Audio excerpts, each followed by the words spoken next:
Mr. Emmer, you may proceed. Thank you, Chairman Bustani. Thanks to you and the members of the Subcommittee on Tax Policy for inviting us today. It's a privilege to represent the people of Minnesota, and I know they're pleased to see that Washington is working on comprehensive tax reform that will help lift Americans out of poverty, put more money back in the pockets of families, and enable businesses to flourish. At 39%, the United States has the highest corporate income tax rate in the developed world.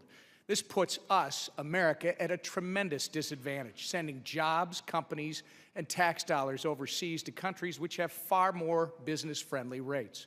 In my home state of Minnesota, we recently lost 2 companies to foreign countries.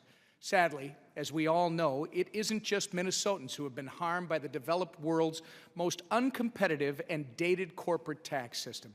Since 2000, there has been a 28% reduction in U.S. headquartered companies in the global Fortune 500. Many countries have caught on to the negative effects of high corporate income tax rates.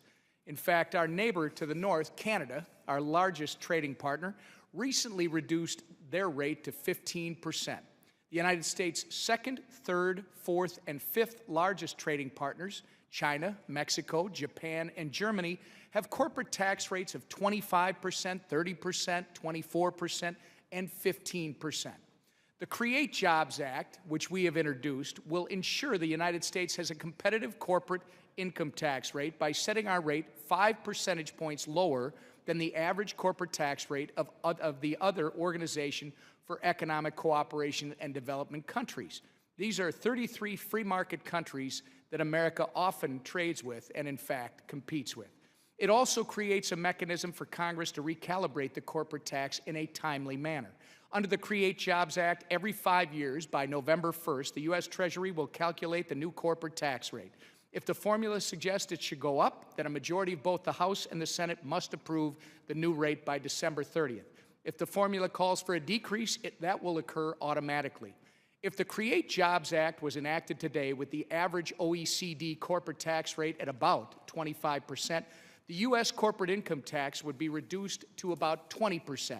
According to the Tax Foundation, a 20% U.S. corporate income tax would create more than 640,000 jobs, increase GDP by 3.3%, and increase wages by 2.8% over the next 10 years.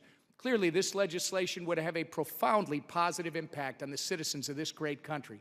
If signed into law, American corporations would have a predictable tax system to plan for the future, but also a system flexible enough to remain competitive in the 21st century. I want to thank you all again for this opportunity to present testimony to you about the Create Jobs Act, and it's my hope that it will be included in the Ways and Means highly anticipated comprehensive tax reform package. Thank you.